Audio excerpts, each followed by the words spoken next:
Do it again, do it again.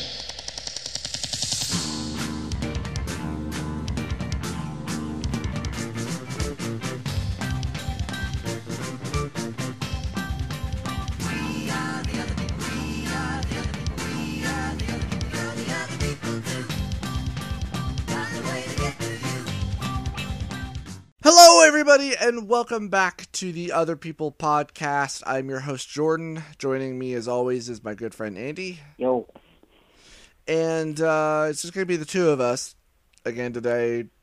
Kind of like how we first initially started, obviously. QuickKick had a ninja mission to get care of.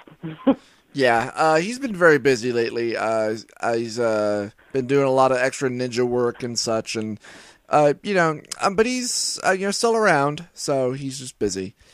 And so today's discussion is kind of continuing what we started during our last discussion, where we got on a bit of a rant about gaming console generations and such. Mm-hmm. And so I thought we would do a full-blown discussion on that, kind of from how it started to where we are today and kind of where we might be heading and such. And this has really gotten my mind kind of going and racing, though I do apologize because I was up all goddamn morning working on a few other projects, and so I'm actually standing on maybe about 5 hours worth of sleep, which is funny because that's usually what I normally get during a work week.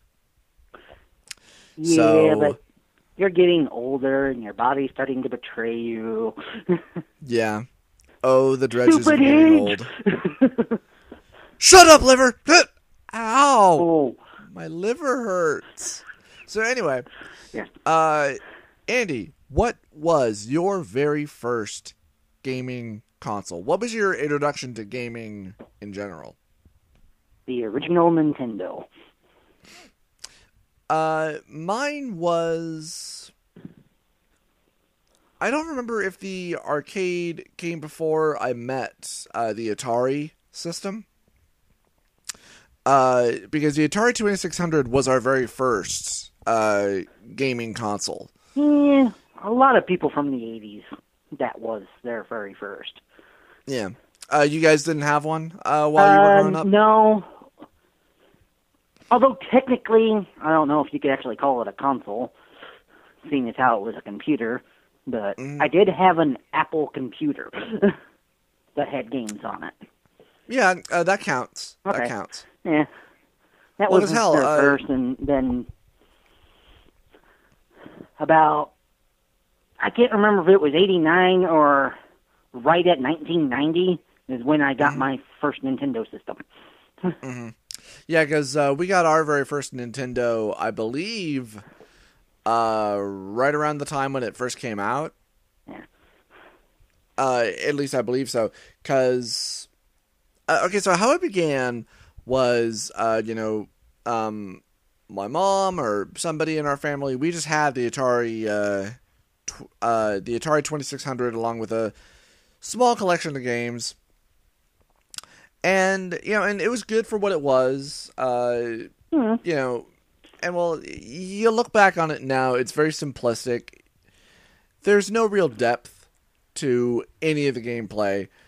A lot of the games were essentially bad arcade ports that you would see. Yeah. But still fully functional with very limited technology. And it was just the type of thing that you just kind of got together with, like, your family or something and tried to beat each other's score. That's about it. Yeah, pretty much. And then you got the Nintendo, and then this was, really the big leap for gaming. Because you had games that had actual varying different levels. You had games that had story. Mm-hmm. You had games that had multiple colors. Had color. Yeah. Also had written text, and then I don't remember if Atari games ever had booklets or anything like that explained the story or anything of what was going on. I think they did. I'm not sure of that, but I think they did. I wouldn't be too surprised if they did. It was just that a lot of the games on the Atari 2600 that we owned, like none of them came with boxes, so I think we probably got it used. Yeah. Which is kind of a funny thing to consider back then, because I'm not really sure you could get a lot of, or really any used console, at least back then, used. But anyway. Yeah. It was probably very difficult, but you could do it. Yeah. And of course, the arcade scene was still very big. And, and you still had a lot of arcade ports, coming to some of the home consoles. Not all of them, but but certainly some. Hell, the biggest one I remember was the Ninja Turtle arcade game coming to the Nintendo. Yeah. Which I remember for the time being a huge deal. Yeah, and they actually even added 2 new levels to it. Mm-hmm. They added levels. They kept in as much of the game as they could, with the graphics being downgraded. Well, along with the sound and such, and then the fact that it was only 2-player. But hey, if that was as close to the arcade port as you were gonna get, it was just as good. Mm-hmm. And I remember, we played that for hours, and I beat it like quite a few times. You see, now I never did. I would I'd just get past Crane, and I never could get past Shredder for some reason. Yeah. I always found that I was better at beating it by myself. Because whenever you played at co-op, you had to share continues. And if you just played it by yourself, you could have all the continues that you needed. Mm-hmm. And so, we went on, from the gaming generation into eventually, the Super Nintendo and so on. And before obviously the graphics Super Nintendo, we had the Sega Genesis, but yeah. I'm kind of going off of, like what I had and such. Yeah, and true.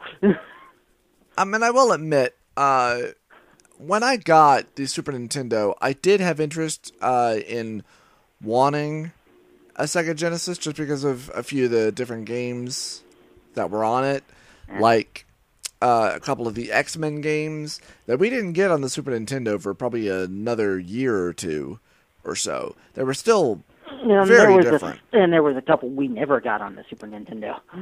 Oh, yeah. Yeah. And, but also, I wanted to ask, were there ever any other consoles that you wanted? That I didn't get? I had a brief interest in the Saturn back in the PlayStation 1 days.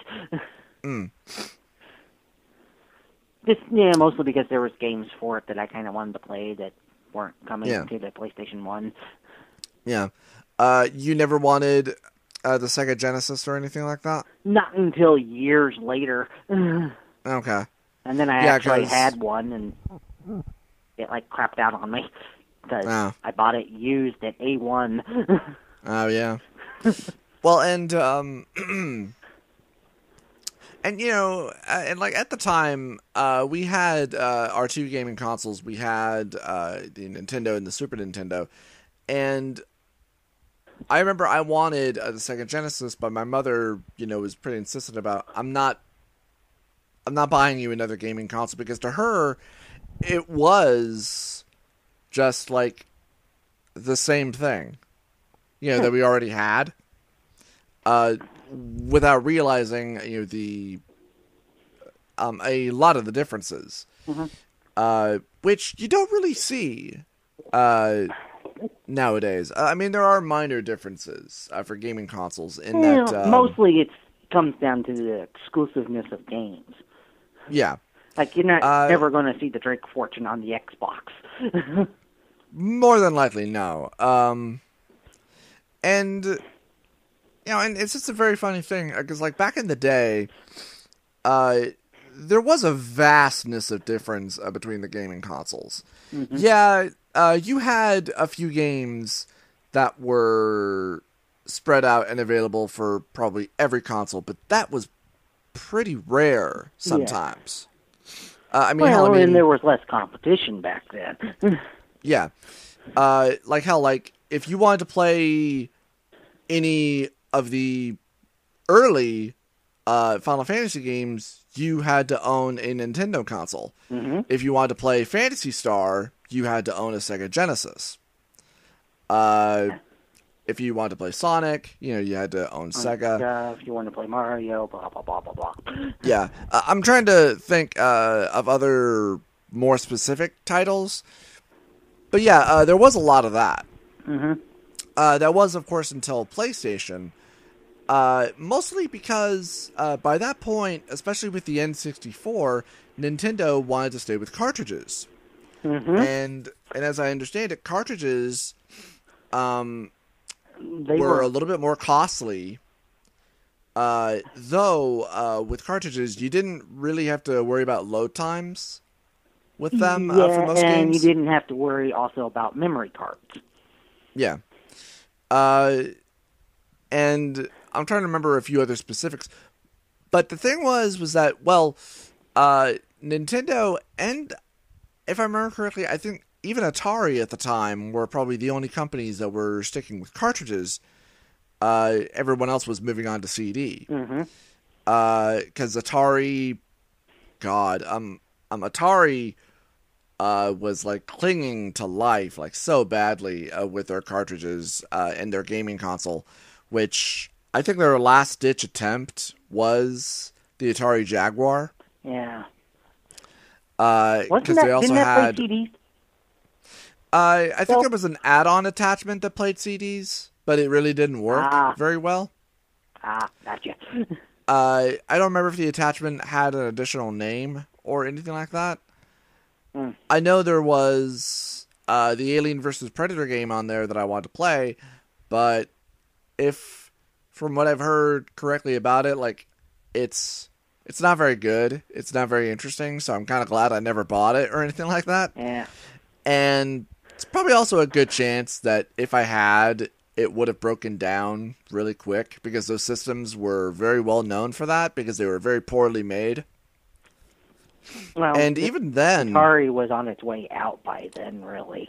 Oh yeah, and I mean now, they just kind of exist as it's kind of a game publisher, kind of. Yeah, but even they kind then, of went the way with Sega, which Sega kind of started off as a game publisher, though. well, yeah, and I mean even Sega is kind of going the same route as Atari, where a lot of their games are not really very good anymore. Yeah, Sega's kind of desperately trying to hold on to their thing by trying to remake some of their classic games, but it's just not working. From what I understand, they're all shit. Yeah, well, and they keep trying to do a new Sonic game, and it's just not working. No, well, and like, I mean, I've played a few Sonic games here and there, mostly just from what I've played, from the original Sega Genesis, and they were perfectly fine. I was never a big Sonic fan. I never hated him or anything like that. Me too.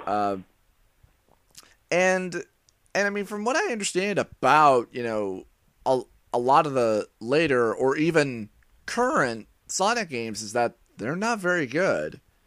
Well, they kind of keep trying to throw in stories into it, Well, and that's fine. Yeah, well, yeah, it is, but let me finish first. Okay. But the stories make no sense. I mean, they even had one where they tried to turn him into a werewolf for some reason. I think I briefly remember that. Yeah. And just come on.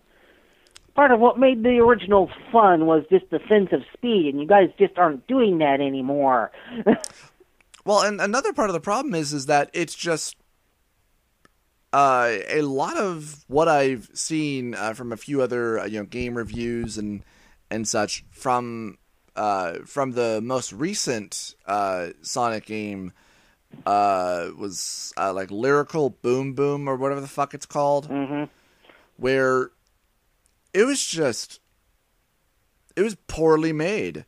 It was very poorly made. Like, there are sound glitches. There are parts where you can't hear a particular character audio. And then there are just some really bad gameplay elements. And parts where the game just feels really dull and really boring. And, and that's just pretty much it. And that seems to be across the board with a lot of Sega's games. Yeah. For some reason. Yeah. Yeah, which is sad, too, because, like, there have been a lot of times where I've seen that Sega, seemed like they really knew how to make a really good game. Well, they used to be able to. I don't know what happened. Who knows? And maybe it's not even the development department's fault. It's probably just the CEO department of it. It's just, we need to get this out now. It's not done. I don't care. We need to get it out now. Well, and that's a big problem that you see, like, all over. Yeah. Really. More especially with AAA development, is that they're on a time frame, and they have a limited time frame, and they just want to rush it. Yeah. And so that also leaves no time for testing. No time to get it right at all. Which is why a lot of movie tie-in games usually suck. Yeah. So anyway, so getting back on point, we were talking about the whole cartridge thing. With the coming of the PlayStation 1, that was when Squaresoft stopped doing actually any of their titles for Nintendo, and they moved over to PlayStation because they wanted to do CD. Well, you can get a lot more on CD than you can in cartridges. Yes. That was the big advantage to CDs. Yeah. I actually kind of wonder if had Squaresoft stuck with Nintendo, how many cartridges would one of their Final Fantasy games had to be on? But well, yeah, I can see this out like a couple of times. You had like a Final Fantasy game that was like on 4 discs. Oh yeah. Well, and like that was about as most of it got, unless of course you count some PC games of that time where I understand there were some that had like 8 discs or so. Yeah. Which is like, wow. But I think that was like really early PC when they moved over to CDs from the floppy disk, I think. Yeah. Yeah. And they were using like a lot of live action stuff. Oh yeah. Yeah. I remember hearing how there were some particular games where you would have to switch discs like multiple times. And kind of makes me glad I never really got into such a big thing like that. It's like, yeah, no, I'll just stick with consoles. Thank you very much. Yeah. And so of course you had the advent of CD, which I do wonder. Well, I mean, and of course, we had 3D modeling, we had 3D worlds, we had greater interactivity, and we just had a lot more gaming consoles. We had a lot of bad gaming consoles in there too. Yeah. Not many of them I played, though. Well, you mentioned the Jaguar, but there was also the 3DO. Yeah, which, from what I understand, was even worse. Oh, yeah. Well, hell, I mean, as I understand it, the CEO of the 3DO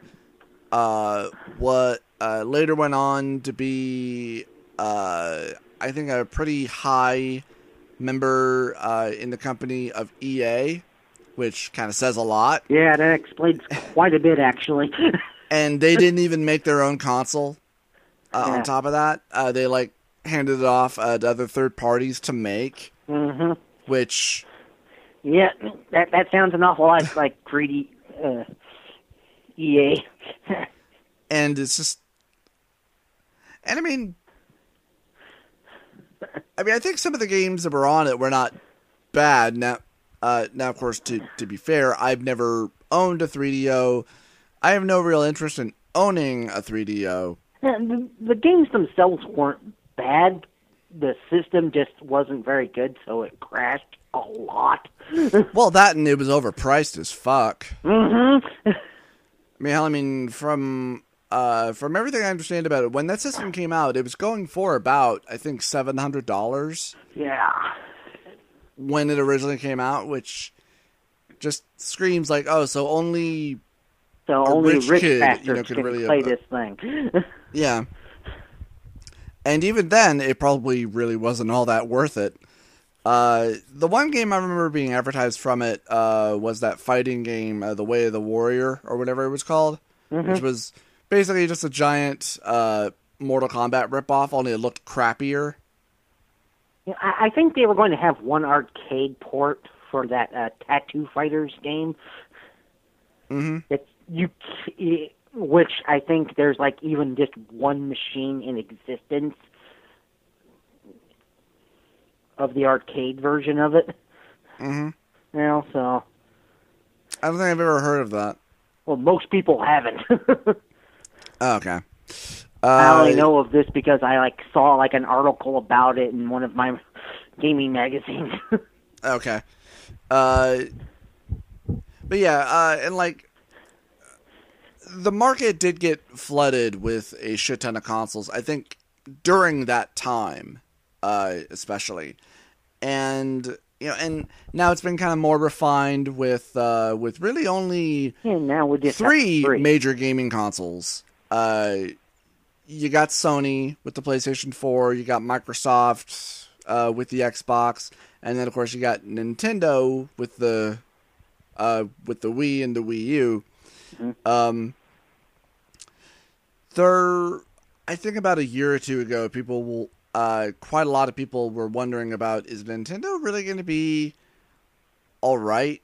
Because yeah, I think they're going to be okay because they do kind of have a niche on the family market. Yeah. And that kind of seems to be where they're going with their thing, is that they're making it more just for family fun.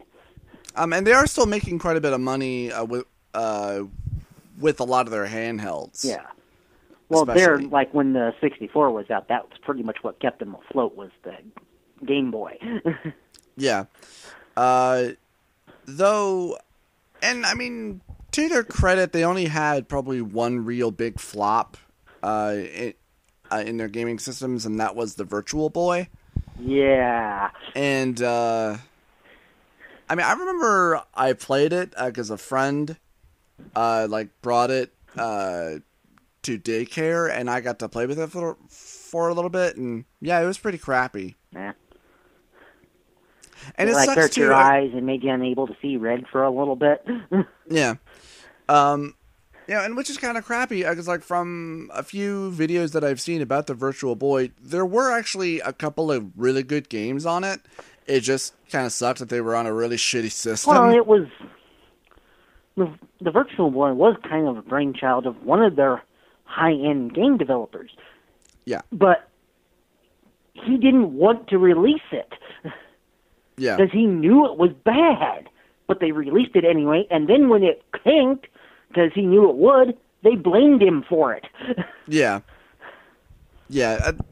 And that is really, really shitty. And that's kind of how I understand about it, is that, and I'm sure I'm probably getting a lot of this info mixed up from what I can remember, was that they were working with a new piece of technology, mm-hmm. Especially for the time, because this was before the N64.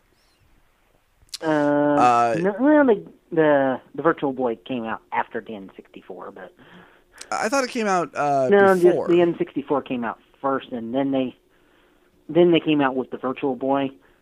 And one of the biggest things is they tried to market it as a portable system, kind of as a replacement for the Game Boy.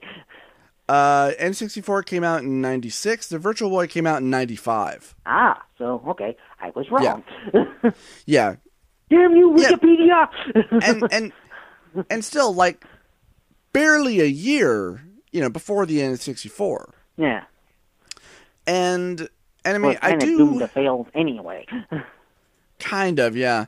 It was, just kind of a holdover, until, this new piece of until this new piece of technology was ready.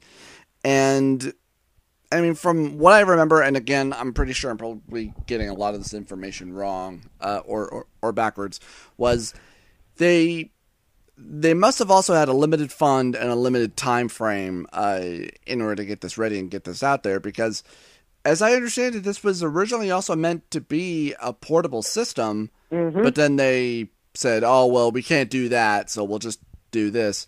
There was also supposed to be a system link system, so that you and your friends could play each other on separate systems. They weren't able to finish that either.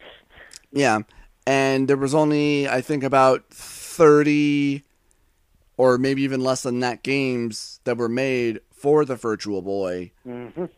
And quite a few of them were actually pretty good. It just kind of sucks that they were, just on such a crappy system like this.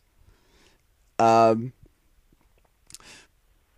yeah, and like, and the thing is that you run into that even today, because there are some random companies out there that are still kind of just making their own consoles, and they're just garbage. Mm-hmm.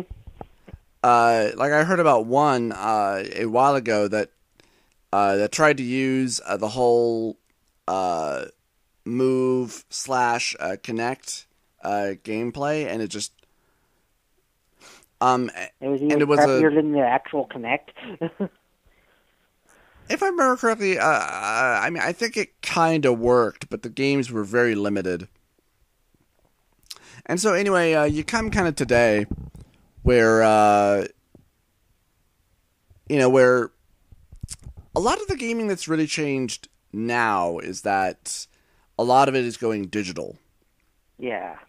Where it's no longer physical media, though physical media is still available, thank God. Yeah. And quite frankly, I think it always will be, at least for a while, anyway. Well, to some extent, it will. And I mean, I understand there are some people who have not a hatred, but like, I guess kind of a understanding of like physical media. It's like, well, I mean, for me, especially kind of as a collector, I would prefer to be able to have said thing in my hand. There's also a thing about it, too, in that with physical media, when you buy it, you own it. Yeah. That's kind of my thing about, the digital media, is that you don't really own it. No. You can't lend it to anybody. If you tried to actually do anything with it, the company kind of kicks it away from you. Well, hell, and I don't know, actually, you probably haven't even heard about this yet. There was a game that came out, I think last year, and sparked a huge amount of interest, and it was a little thing called the PT demo, where it turned out, if you beat it, at the end of it, that you had just played what was a demo for a brand new Silent Hill game. Ooh. And it was being made by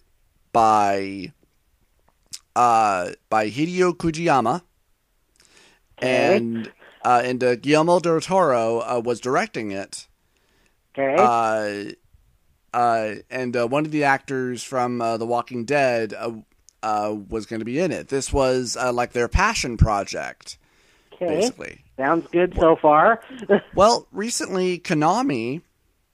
hold on. I'm leaving now, honey. Okay, Grammy. Bye, I'll see you Monday.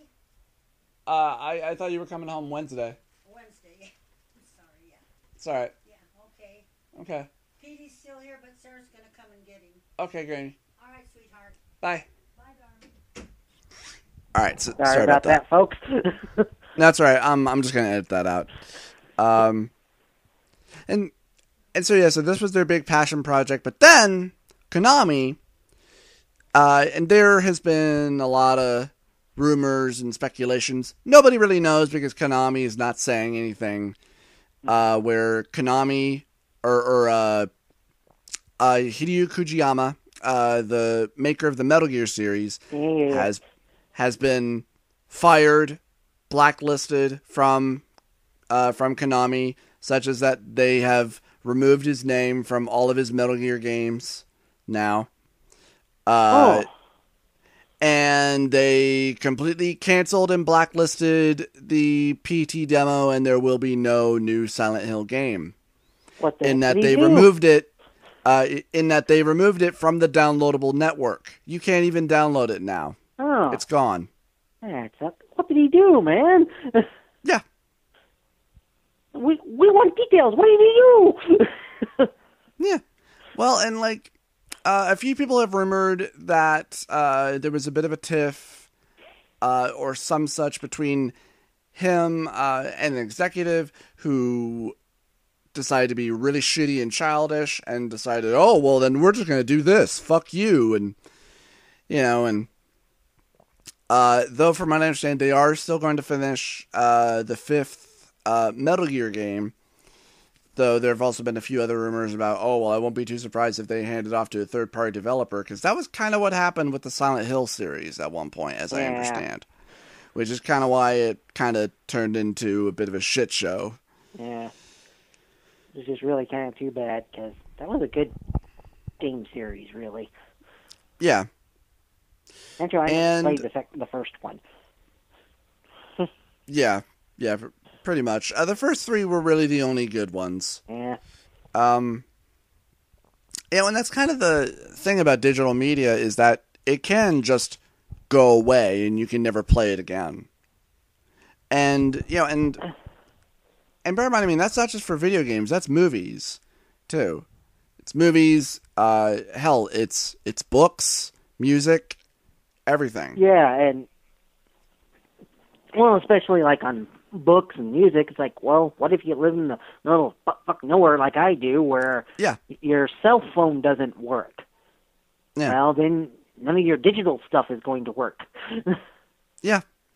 And I mean, so, I can't go out and get me an e-book or something like that. I have to have a physical book. Yeah. And I mean, not just for collecting, but like, I like the idea, of being able to hold, said item. Yeah, you hold it, you own it, it's yours, you can do what the fuck you want to with it. Yeah. That's not to say that, said physical media, is going to last forever. Like, oh, no. It won't, because they're really pushing the digital, unfortunately. No. I don't mean that. I do mean that eventually, it will wear down. It will begin to have problems. Oh. Hell, it might not even play right sometimes. Yeah. Kind of like what happened to my original Nintendo. Yeah. Finally quit and wouldn't read the cartridges at all. Yeah. Well, and like that was pretty common of a Nintendo, which is funny because like you buy any other third party gaming console that emulates Nintendo and Super Nintendo, and they work just fine. Yeah. And and the thing about digital gaming or movies or anything like that, it does obviously make it a lot more convenient. It also makes it a lot cheaper for both the distributors and the makers and also the buyers. Yeah. As well. I can see advantages to it, but yeah. They just need to work out like some other things here first. Yes. I would still very much prefer that that there was both. There was physical media and digital media. Yeah. Like how there was a recent Kickstarter for a new Metroidvania style video game being made by the same person who made the Castlevania Symphony of the Night game. Mm-hmm. And one of their programs or like goals for Kickstarter was that not only was this going to be a digital title, but they also wanted the game to also be available on store shelves as well. So they want physical media for that game too. It's like, hey, like, you really want to play this game, but you don't have access to the internet? Well, we'll also make a physical copy. Yay! And they met their goal within like a few days. Well, yeah. All I had to say was maker of Symphony of the Night, and people probably doubt the money for it. Yeah. Well, and which is a funny thing too. I was hearing for a while about how like there were a lot of people who were like, "Hey, like how come we don't get more Metroid Vania style games?" Like, well, there were a lot of them made, and people just stopped buying them because they were oversaturating the market with so many games like that. Yeah, kind of like the zombie thing that they had about what was it, 5 years ago, maybe 6. When, like, every other game had a zombie thing into it, shoehorned into it. Mm-hmm. I mean, it even showed up in the Medal of Honor series. Mm-hmm. And that is still very much going on. Yeah, but it's starting to taper off a little bit, I've noticed. Yeah. Which I'm kind of thankful for, because I'm kind of over it now. Yeah. Well, and it's pretty easy to get over it. Yeah. Or to just get really tired of it. But the thing was that, I mean, I don't remember ever really getting tired of the Metroidvania style gameplay. No, because, they're kind of good. Well, and it also depends on how it's used, how it's implemented, how it's done. Yeah. And quite a few other things too. I donated to the Kickstarter because I was really interested in it. Might not see the game for probably a couple of years, until it's ready and done and finished, hopefully. Yeah. Because the last Kickstarter I funded was a huge disappointment, and that was the spiritual successor to Eternal Darkness. Yeah. God, that hurts, because, God, that game looked like it was going to be gorgeous and amazing. But then turned out the guy who was behind it, he was stealing money. So, yeah. Uh-oh. Douchebag. So that sucks. I wonder how often that happens. I imagine that happens probably quite a bit, unfortunately. Yeah, which is obviously why there is such a weird feeling for most people about any sort of Kickstarter project, or even games that are in early access. Mm-hmm. And that is a weird trend that we are getting into lately with a lot of our digital titles, especially with the early access and the Kickstarter games. I will say this. At least for the early access games, at least there is a game that you're playing, and you're given a sort of idea of where the game developer wants to go. And there have been a lot of Kickstarter games that have at least fulfilled and finished and released completely. But at the same time, there have been a lot of other stories about early access games where they never finished the game and they weren't going to. It's like, hey, we made our money. Yep. It's but we don't care about this project anymore, suckers. so see ya. Yeah, basically. And which is very disappointing. Yeah. Which is kind of why my attitude lately about most early access games is, this looks pretty cool, but I think I'm going to wait until it's finished. Yeah. And thankfully, with a lot of other digital titles, now there's no longer such a limited exclusivity to it. Usually only in very rare cases, but it is nice that if you see a game on Steam and you have interest in it, well, if you look it up and maybe do a little bit of research on it, you find out, oh, hey, this game is also coming to said gaming console in maybe a few months. I'll just sit back and I'll wait, and then I'll get it then. Like hell, there was an early access game that I have some interest in. It's finished now, but this summer it's supposed to be coming out to the Wii U. So if I wait a month or two, I can just play it on the Wii U. And so I'll just do that. It's also the fact too that it's a cyberpunk style game, and me being a Shadowrun fan, so like anything with cyberpunk in it, just kind of has my interest. And so that certainly seems to be the way that the gaming generation, or really any media, really does seem to be heading, where they want it to be digital. They want everything to be digital, which is understandable because it does make it a lot easier for the people that are to do it, and so I certainly understand why they're pushing it. Yeah.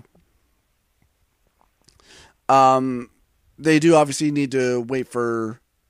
Things obviously really do need to improve. Obviously, with internet access and internet speed, very much so, because there are still so many goddamn problems where it's not a perfect system.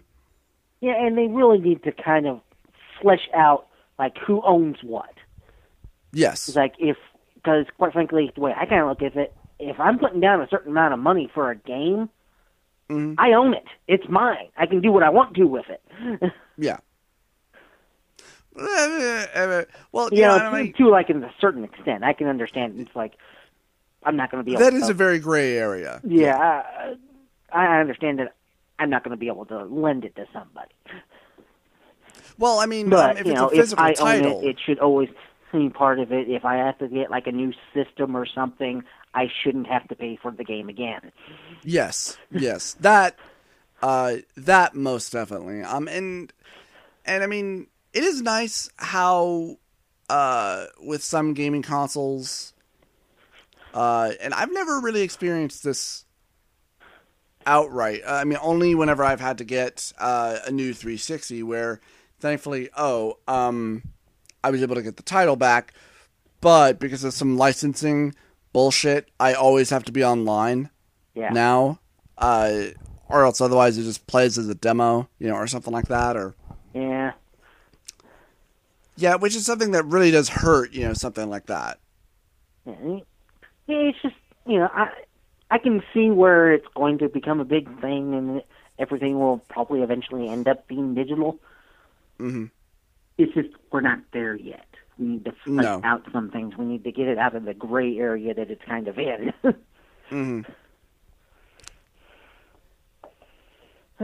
Yeah, and I don't know what the future holds. I'm not a psychic, and I'm not an expert. Obviously there are a lot of people who are worried because there has been a lot of backlash. There's been a lot of controversy. And maybe not on a major scale, but it's there. Oh yeah, and and there are people who've been there have been great examples of people who have tried to take really great advantage of it, and and we're doing really shitty things with it, especially, but. On the other side of the spectrum, there have been people who've been doing really interesting, really cool things with it too. Yeah, it's kind of like when the early versions of the console type things. There was a lot of people bringing out Squawk. Yeah, which still goes on. Yeah, and it still goes on. And now with the digital thing, we're kind of running into the same thing. There's just a lot of people that are just putting in the minimum of effort just to put something out there and hope they make money off of it. Essentially, yes. It's not it's a bit of a shame that we can't have both, where, it's somebody who wants to make money, but it's also somebody who's doing something that they really love. Yeah. So, which is a very rare occasion where you actually get something like that, where it's like, hey, I made this really cool thing. I think you guys will like it. And, here it is. We are seeing that, so. Yeah. Hopefully. Well, there's Hopefully. definitely creative people out there. Oh, yes. Yes. I'm unfortunately not one of them. Oh, come on. Well, all right. Well, all right, everybody. I think that'll be our thoughts on the gaming generation. I think we brought up some good stuff with this. Yeah. Why don't you guys let us know what you think? And I think we will see you guys next time. I'm not sure. I'll probably post this episode probably next weekend or so. And we hope that you guys have enjoyed. As usual, just let us know what you guys think. And we will see you guys next time for a brand new episode of The Other People. Goodbye, people.